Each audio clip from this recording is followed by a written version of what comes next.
Good evening, everyone. I want to see if we can connect. Thank you. Good evening. Good afternoon to everyone. I'm here, everyone, speaking to you directly from Jerusalem. We have a lot to talk about today about the current situation in Israel, about the situation in Iran, and the Middle East as a whole. We have a lot to talk about. I'm down here with the chat open as well, so I can talk to you and hear what you're saying or read what you're saying. So the first thing I ask of you is here in the chat, you can write to me. If you can see and hear well. So Shalom, Rosangela, Jacqueline, Lucas Nunes, Christiane, Leandro. Yes, I see people writing here in the chat that yes, they can see and hear. So let's get started, everyone. Então, so shalom and welcome back to Israel, Eline. I'm speaking to you now live from Jerusalem. You can see Jerusalem here. In the background, right behind me, I have my phone here at the same time that I'm talking to you. If there's a siren, I'll have to interrupt the live and leave right away. So if you see or hear the civil defense siren and I leave, I won't be able to stop and explain to you what's happening. But just know that if I leave without giving you much of an explanation, it's because the sirens are going off. We've had several sirens today in Jerusalem. And my safety, the safety of my family is always our priority. My children are right here. I'm on the balcony outside. They're here in the living room playing. So if I need to, I have to go in and get my children. I just wanted to give this brief introduction to explain the situation. So I want to welcome everyone, thank everyone who is here watching, wanting to understand what is really happening in the Middle East. To understand this current war, and as I put here in the title, maybe even the last war. And I'm not exaggerating when I say this. I want to explain to you later what I mean. The last war, God willing, this will be the last war. And we have serious reasons to believe that this might actually be the case, but let's get started. Yesterday, on February 28th, 2026, at 8:15 in the morning Israel time, Israel and the United States launched an attack, a joint operation against Iran. This operation here is called in Hebrew, it would be the equivalent of the lion's roar. Yesterday, on that day, let's go. I want to understand that. And the objective of this operation is the most important, which is different from everything we've seen so far. The clear and stated objective of this operation is to overthrow, to end the threat of this tyrannical regime of the Islamic Republic of Iran. Let's make it very clear. This operation aims to overthrow the theocratic dictatorship, which is the Islamic Republic of Iran. And they are one of the most bloodthirsty governments in the world. And more than that, I could even call them demonic. And for those who know me, I don't use that word here on the channel. For sure, I've never used it to refer to any government, any authority, or any political institution. But when I look at the government of Iran, what I really see is something demonic. And I want to start the story from the beginning. The reality we live in started in 1979, because in 1979 there was a coup in Iran. The government of Iran, the Shah's government, was overthrown and this demonic theocracy took power. And they are radical Islamists. They have been ruling since 1979. And their motto is death to America, death to Israel. America meaning the United States. So death to the United States, death to Israel. And they don't just say this for show, guys. They really do what they say, or at least they try to follow through. We know that they will never be able to destroy Israel and the United States, but they really try and make an effort. And that's why practically since the creation of the Islamic Republic, they have been funding terrorist proxies. I mean, they are the biggest sponsor of terrorism in the world. So they fund, for example, Hamas in the Gaza Strip, which carried out the massacre on October 7th. They fund Hezbollah in Lebanon. They fund the Houthis in Yemen, and also other smaller terrorist organizations around the world. And these organizations aim to terrorize the United States and also Israel. But not only do they want to terrorize us, but they also terrorize their own people.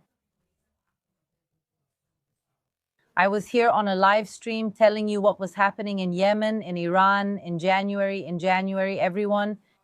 The population of Iran took to the streets. Millions of people went out into the streets in Iran in January. For those who don't know, it has 90 million inhabitants, and millions of people took to the streets in January to protest and to demand basic rights, to ask for people who don't have anything to eat in Iran, people who are struggling. They need the government to use Iran's own money for the Iranian people and not to use that money to finance terrorism and wars in other parts of the world. Israel and Iran don't border each other, and neither borders the United States, which is on another continent. But I mean, they're asking my little boy, he got here. The Iranian people asking and begging. Hi, Benjamin. The Iranian people asking and begging for. Hi, my love. How are you? Hi, amen.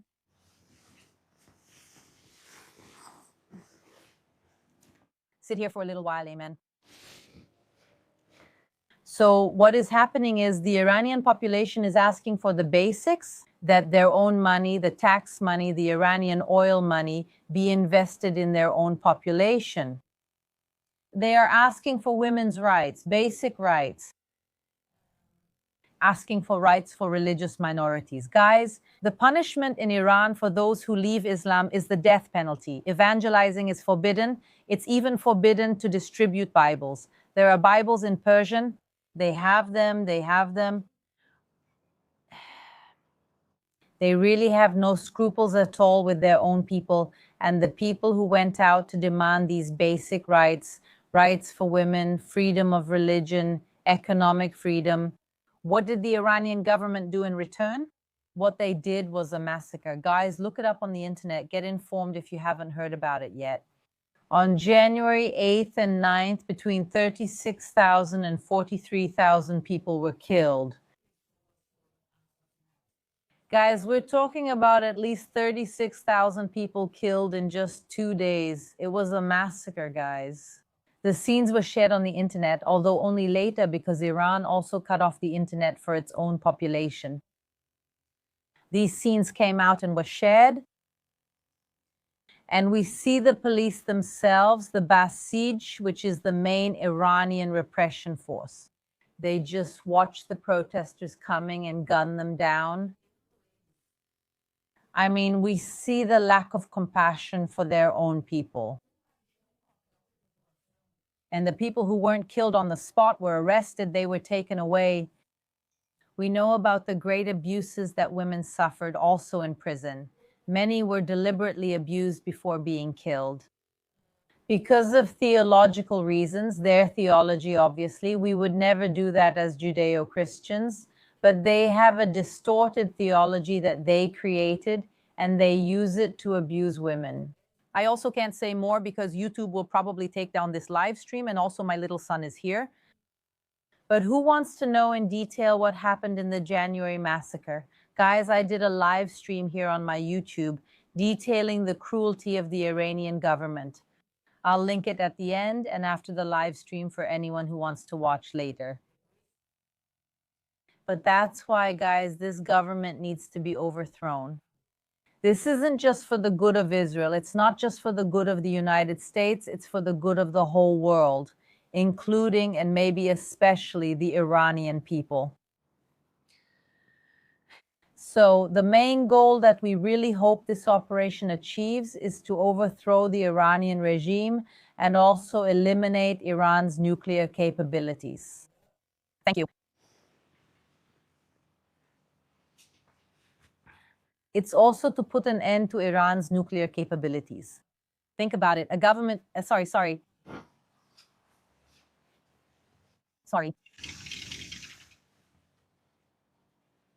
Behind me are 400 truckloads of Temple Mount soil that were illegally dumped in 1999 like trash.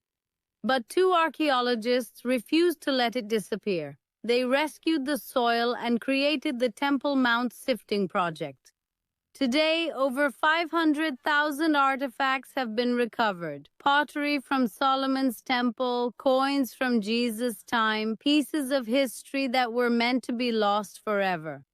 Now you can be part of this rescue mission, get authentic Temple Mount soil delivered to your door, and help keep biblical archaeology alive. Scan the QR code or use the link below. Don't worry, it wasn't the siren, it was just Benjamin wanting to go home. But think about a government that is capable of killing tens of thousands of its own people, that openly shouts death to Israel and death to the United States. What do you think a government like that could do with a nuclear weapon? And that's why it's a global priority not to let the Ayatollah's government have a nuclear weapon. And when people say, oh, but Israel has nuclear weapons, officially it doesn't, but everyone knows that Israel has nuclear weapons. The difference is that Israel has had nuclear weapons since the 1950s, and Israel has really never had the intention to use them. The United States has them, and since World War II, we know that the United States no longer intends to use nuclear weapons. So we see that even though some countries in the world, in Europe, Israel, and the United States have them, we don't see this being used nowadays as a weapon against civilian populations. And if Iran had them, nothing would stop them from using it against the enemies of Iran's Islamic theocracy. And also, another objective of this operation is to neutralize the ballistic missiles. I mean, when I'm here talking to you, saying that I have to keep an eye on my phone to see if a siren is going to go off, the sirens that go off here are for ballistic missiles or high-powered drones. I mean, Israel and Iran don't share a border. We're talking about thousands of kilometers, and to send a missile over such long distances, we're talking about very powerful missiles. These are ballistic missiles. So these missiles threaten Israel and also other countries, and that's why the goal is to destroy these ballistic missiles. And we'll see how Israel is right, because we'll see in just a moment. Let me explain to you how these missiles are being used against 10 countries right now. Actually, there are more than 10 countries involved in this war. The situation quickly escalated and turned into something completely different. I don't know how the media around the world is covering this. From what I know, most of the mainstream media doesn't cover things in detail and doesn't explain the reality of the Middle East. That's why, despite everything, I wanted to come here to talk and explain. I couldn't come yesterday, I'm sorry, but yesterday when everything started, my children, my husband, and I had to move. Because where I live, there isn't exactly a proper bunker for the children to spend the night. So we came to another place. If you know my house, this isn't my house. So with everything that happened, I couldn't go live yesterday, but I really wanted to come on today. Instead of posting a beautiful video that I had already recorded and wanted to share with you, I decided to go live to explain. I just want to check here how the chat is going, guys. Wow, the chat is really moving, but let's go. The operation started yesterday on Saturday at 8:15 in the morning, Israel time, and in less than a minute, literally, Israel. And the United States managed to eliminate 40 of the most important figures of the theocracy, among them Ayatollah Khamenei, I mean the leader of the bloody, demonic Iranian theocracy. He was eliminated yesterday in the first minute of the operation. Guys, and with him, a good part of that leadership, also the leadership that organized the Iranian massacre in January against the Iranian population. Like we said, I mean, in less than a minute. It was a planned operation, everyone, the largest operation by the Israeli Air Force. There were, everyone, 200 military planes that left Israel at the same time. They went to Iran and carried out these surgical strikes because the goal The goal is not to kill the Iranian population. The goal is to specifically eliminate the leaders who are part of this theocracy. In under a minute, 40 leaders were eliminated. The aim isn't to harm Iranian civilians, but to target leaders. Do you know what happened next?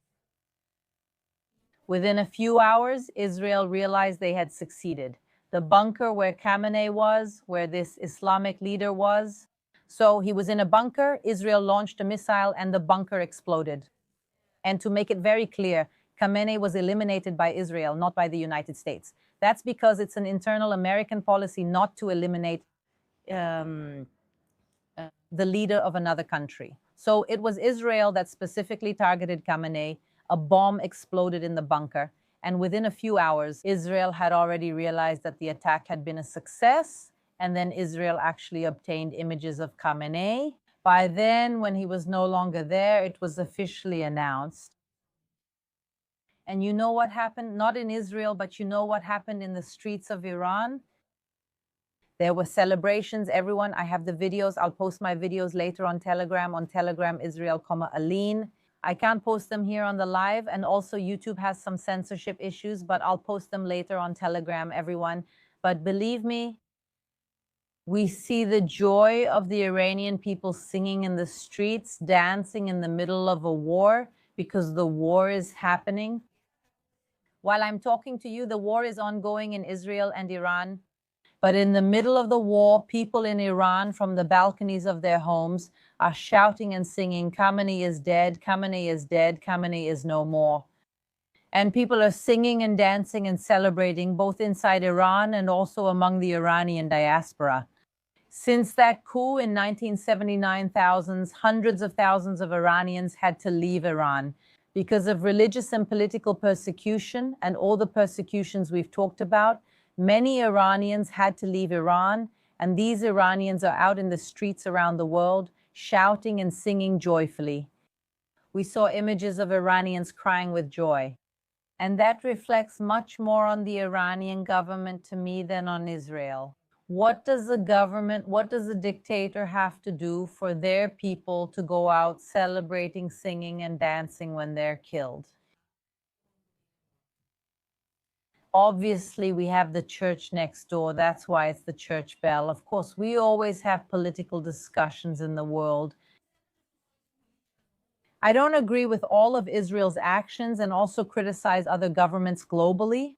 But I would never be happy about the death of any of the governors, any politician from Israel, from Brazil. I mean, isn't that being happy about someone's death? And when we see the population celebrating Khamenei's death, it shows what he did to his own people. Yesterday was not a day of mourning in Iran, everyone. It was a day of celebration, also mixed with fear, uncertainty, and the chaos that war often brings. But as I said, I will later post these videos on Telegram. And also, besides my Telegram, you can find this on other media from other people who filmed and showed it. I mean, the celebrations of the Iranians.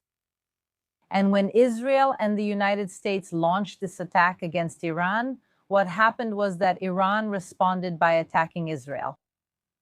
Bahrain, Oman, Saudi Arabia, Jordan, Qatar, Kuwait, Iraq, American bases in some of these countries. Also Cyprus, guys, Cyprus, which is part of the European Union. Literally, Iran attacked a country of the European Union. I don't think this is being covered in the world media, but you can confirm it with the few who actually manage to, who report accurately what's happening. We see that Cyprus, which is part of the European Union, was attacked. And specifically what was attacked in Cyprus was a base where British soldiers are stationed. Also England, a European country, which has absolutely nothing to do with this war at this moment. In the end, the base, the missiles didn't land inside the base, but they landed a few hundred miles away. But we are seeing how Iran has opened a front not only with Israel, but practically with the entire Middle East. And this shows the real Middle East. Guys, it's not Israel or the Jews against the Muslims. It's not Israel against the Arab countries. It's Iran, the theocracy that tries to terrorize the entire Middle East, guys.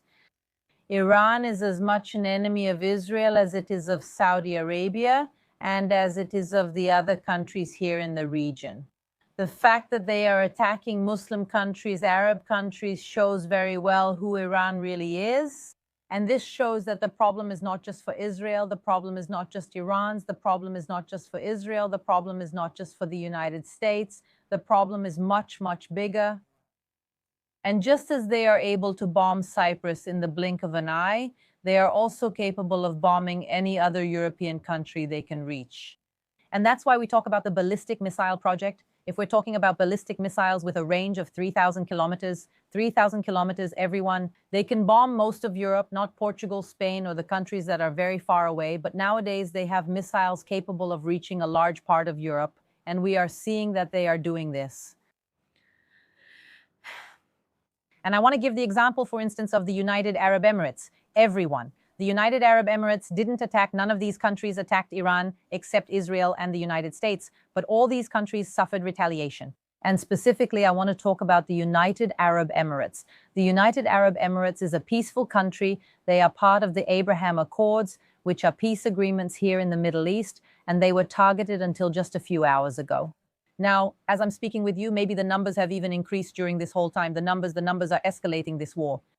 But 167 missiles had been launched against the United Arab Emirates and 541 drones.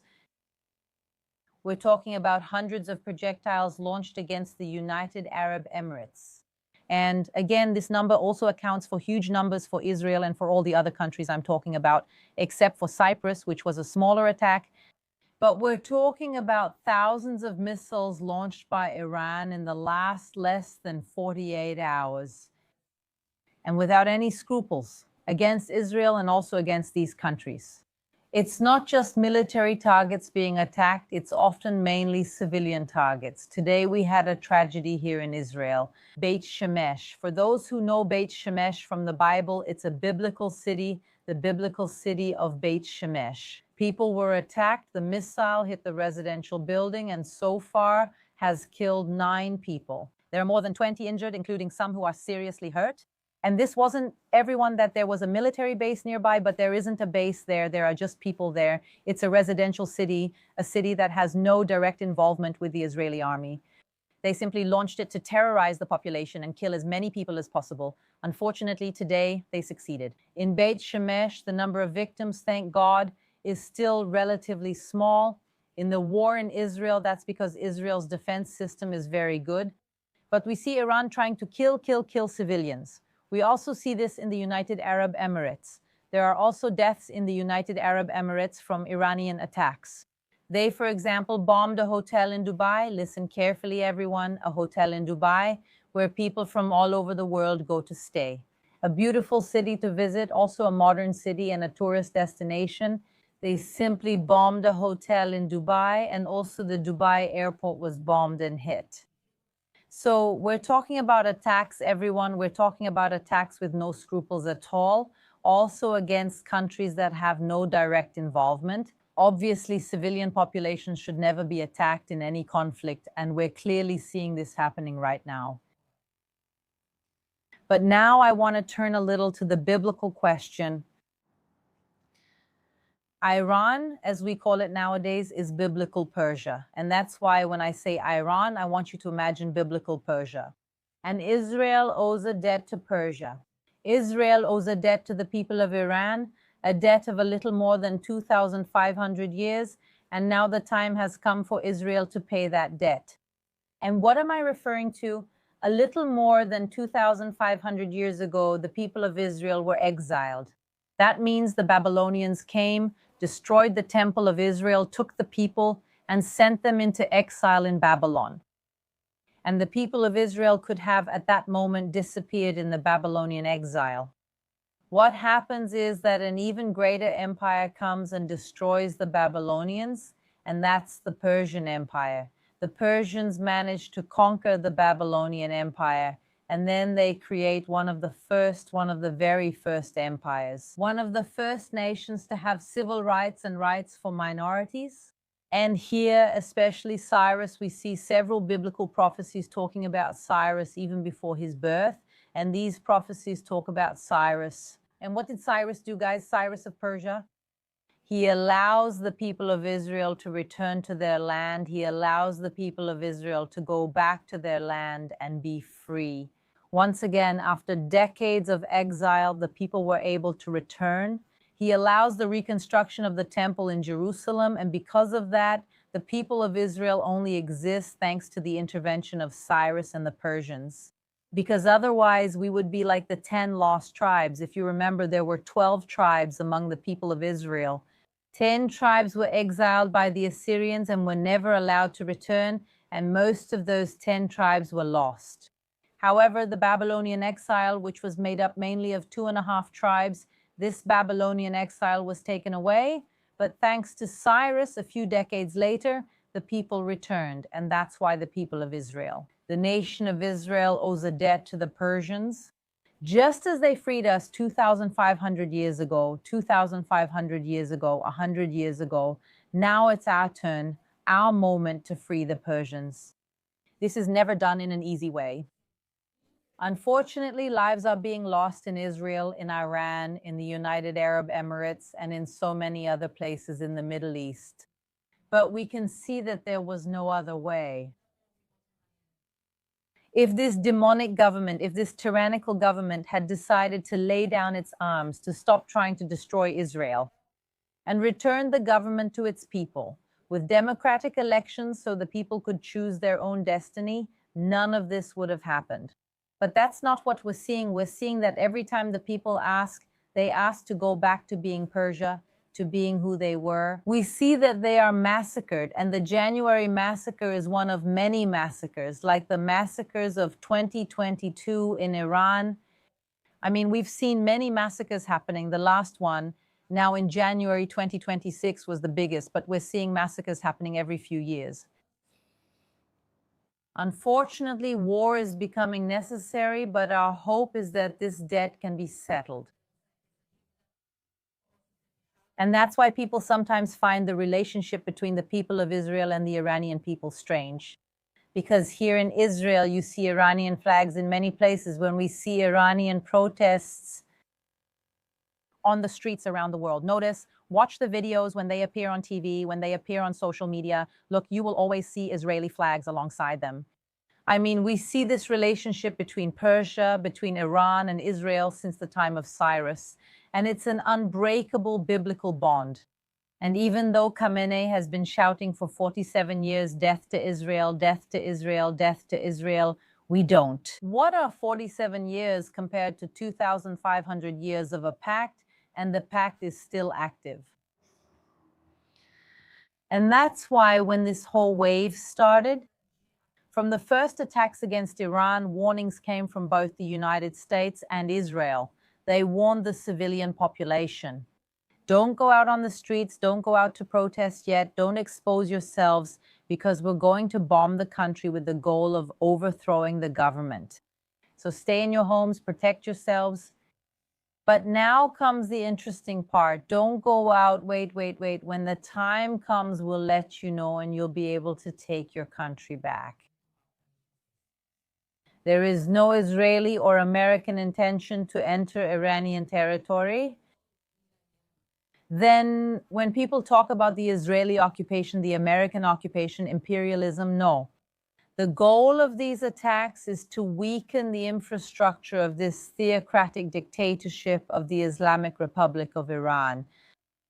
And then give it back to its people, tell the people, we've finished the bombings now, go out into the streets and do what you want and what the people want. And they said time after time after time after time, it's to end this regime. All the polls that come out, more than 880% of the population are against the current government. And the real numbers are even higher, actually, than 80%. I mean, the vast majority of the population doesn't want it. And the people will be able to take to the streets, take their own destiny into their own hands, and then decide what to do. What we've seen most of the Iranian population shouting is Javed Shah, which means something like long live the Shah, long live the king.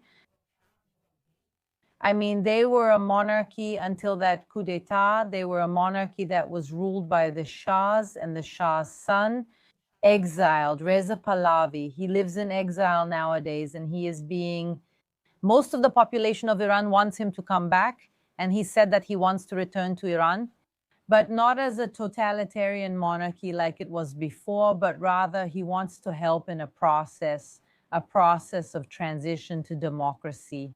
And if this really manages to happen, it will be something beautiful. It will be the second democracy in the Middle East. Nowadays, Israel is the only true democracy in the Middle East. And if Iran also manages to become a democracy, that will prove even more the connection between the two peoples. And I truly believe that the Iranian people want to get out of this terrible dictatorship and probably return to some kind of relationship with the Shah. Maybe a democracy like in England where there is a king, but the king doesn't really have all the power, and instead there is a parliament. So we still have to see exactly what the future of Iran will be like, but it will be a much better future for the whole Middle East that suffers so much because of what Iran does. But I just want to say that it's very interesting, biblically speaking, the date of this beginning, this conflict, this change. I just want to check here, everyone, how we're doing, if everyone is watching and listening. Yes. So what I wanted to tell you is that the date is very interesting. It's exactly when we're seeing all of this happening. Because tomorrow, Monday, March 2nd, the biblical festival of Purim begins. The festival of Purim is a celebration of the book of Esther. It takes place within the Persian Empire, which means where Iran is today. And it's during the time of King Xerxes I, who we also know by the name Ahasuerus. And at that time, it could be right after the period of the Babylonian exile. Many Jews lived in Persia. A significant number of Jews lived in Persia. And King Ahasuerus, he removes his wife Vashti and he looks for a new wife for himself. And then he chooses Esther. Esther, who was Jewish, did not reveal her identity. The king didn't know she was Jewish, and that's how the book of Esther begins. But I'll show you the connection to today in just a moment. Just give me a second. I just want to quickly go over the story so that everyone is on the same page. And then exactly at that time, Haman rises to power. Haman becomes perhaps the right-hand man, a sort of prime minister to King Ahasuerus. And Haman, he had quite an inflated ego. He wanted everyone to bow down before him. But Mordecai, or Mordecai, Mardocheu, there are different pronunciations in Portuguese. I'll use the Hebrew Mordecai, which is easier for me, but Mordecai, obviously, he refuses to bow down before a human being, a person. He would only bow down before God. And Haman becomes unhappy, enraged because of this, and he decides to kill Mordecai. But not only Mordecai, he decides to kill all the Jewish people. We see this throughout history. Even if one Jew is accused of something, all Jews have to pay the price. We see this in the persecutions throughout history, and Haman was no exception. Haman, he decides to exterminate the Jews, and he whispers in the king's ear, convinces the king to make a decree to exterminate the Jews. The date was drawn and chosen, and then the announcement came out that on that date, the massacre of the Jews of Persia would take place. Esther and Mordecai. Seeing that, obviously, they are shocked. And now, since the king's wife was Jewish, she had to do something. The problem is that their relationship wasn't like what we imagine between husband and wife, and going to the king without being invited could cause her death. But Esther, together with the Jewish people in Persia, they pray, they fast, and then she gathers all her courage. She goes to the king, she reveals who she was, she tells him everything that was happening, and the king becomes furious for having been deceived by Haman, and then he orders Haman to be hanged. And that's an important detail.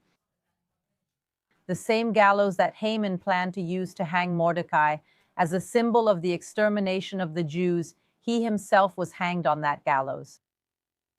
And then a new decree is issued also allowing the Jews to defend themselves on the day of the massacre. The royal decree couldn't be annulled, but an addendum could be created. So the Jews are allowed to defend themselves, and then the Jews are not exterminated from Persia. This story, in just a few minutes, the story of the Book of Esther.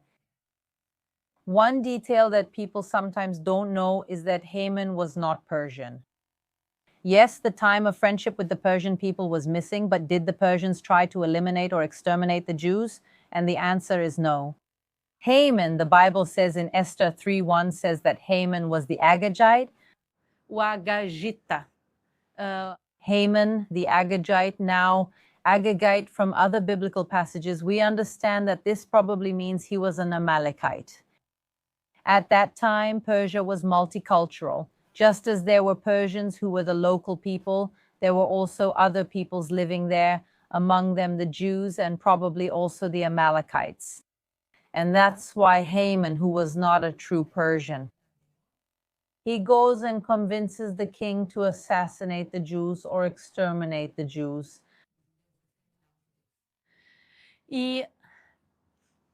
Ayatollah Khamenei, who was rightly eliminated yesterday, who was the leader for the last 37 years, he diverted billions of dollars with the goal of eliminating Israel, eliminating the United States. He invested billions of dollars, trained terrorist groups around the world, did everything he did against the people of Israel. He is not really Persian. Obviously, he is Iranian by nationality, but he is Azeri by ethnicity. He is not Persian. Azeri is an Azerbaijani Turk. I mean, he is originally ethnically not Persian. He is a person whose family came from outside and who settled in Iran. And in his case, he is not in the king's ear. But he becomes this dictator and he invests everything he has to try to eliminate the Jews. And look at something interesting. Why was Haman killed? Haman was not killed for being the prime minister. Haman was killed because he decided to exterminate the Jews. He took everything he had and used that influence over the king to try to exterminate the Jews. And the fact that he tried to exterminate the Jews caused his own death on the very gallows he had prepared for the Jews. In the case of Mordecai, Israel never had a problem with Iran, never had a problem with Persia. But rather the fact that Khamenei and also the Islamic Republic of Iran are trying to eliminate Israel. That's what's causing their downfall. If they hadn't tried to eliminate Israel, maybe they could have stayed in power. Why? Have they been in power for 47 years? Israel has never attacked Iran, never. On the contrary, Iran has always used its different proxies. Hamas, the Houthis, Hezbollah, terrorist organizations around the world to assassinate, to carry out attacks. The MIA attack in Argentina, the attack against the Israeli embassy in Argentina as well, everything was orchestrated by Iran. All this time, Iran has been fighting against Israel, but indirectly. And now, on April 13th, 2024, Iran launched the first direct attack on Israel. There were 300 projectiles, including drones, missiles, and ballistic missiles. I mean, they launched a major attack on April 13th and 14th, 2024. Then they launched a second direct attack on October 1st, 2024. I mean, less than a year later, when the war had started again, 180 ballistic missiles against Israel. And that caused Israel's first response, which was Israel's first major reaction, which immediately after each of these attacks had a small response. But the first major response came in June of last year, the 12-day war, when Israel directly attacked Iran and weakened the government. And this weakening started to boost the morale of the Iranian population itself. They started to raise their heads and say, we want a change of government. They were massacred, and then they kept attacking Israel indirectly. Now, Israel, once again, is launching this attack with the final goal now of overthrowing the government. If Iran hadn't attacked Israel directly those two times, Israel wouldn't have attacked Iran. And the reason why the government of Iran, God willing, will fall will be precisely because they tried to eliminate Israel. Haman, his end came thanks to his hatred of the Jews. We are seeing exactly the same thing happening right now. We are seeing biblical history repeat itself. And the Bible, it's a great book for us to learn about the past, for us to learn about the present, and for us to learn about the future as well. We can learn a lot about Persia and about Iran in the Bible. So we can also talk about the war of Gog and Magog, where Persia is explicitly mentioned in a future coalition against Israel. I mean, there's still a lot we can talk about. I've already been talking to you for over 40 minutes, so I think you must be a little tired of listening to me. If you also want my full analysis, my opinion about Iran, Persia, Gog, and Magog, you can leave it here in the comments in the chat and we'll do it. We might do another live this week, even if it's not our usual day. But what I want to tell you, which is the most important thing, we need to pray for the Iranian people, for their freedom, for their right to self-determination. And just as they helped us in the past to be free, we have to help them to be free today. We have to pressure the governments of the world to intervene, to cut off Iran's money. Guys, even now, after everything Iran has done against its own people, Iran is still in the UN. Iran still has a seat. There are Iranian embassies in different countries. Practically every country in the world has an Iranian embassy. Nowadays, how is it possible that Brazil, for example, doesn't close the Iranian embassy? Say either you condemn these massacres you committed against your own people, or you accept the existence of the West, or you accept our existence as Christians, as Brazilians, or you have no place in our country. But we see that this isn't happening. So yes, we have to pray for the Iranians and put pressure on the governments. And God willing, everyone. I don't know what to tell you, if it will be in 2, 3 days, a week, or 2 weeks, or a month, a year. I really hope that I can come back here, or maybe at my house, but that I can come back and tell you that the Iranian government has fallen, that the demonic theocracy of Iran has fallen, and that the people of Iran will call for new elections. And they will go back to being a free and wonderful people as they always were and still are. And let's make it very clear that our problem is the Islamic theocracy. It's the Islamic Republic of Iran. They are the problem, not the Iranian people. Javid Shah. Guys, let's pray for the good of Iran. Let's pray for the good of the whole Middle East, because no country deserves the bombings they are suffering, neither Israel nor any of the other countries that are going through all of this. But God willing, I'll be back here with more news.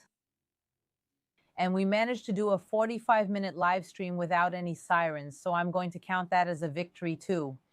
Thank you so much, everyone, and I'll see you next time.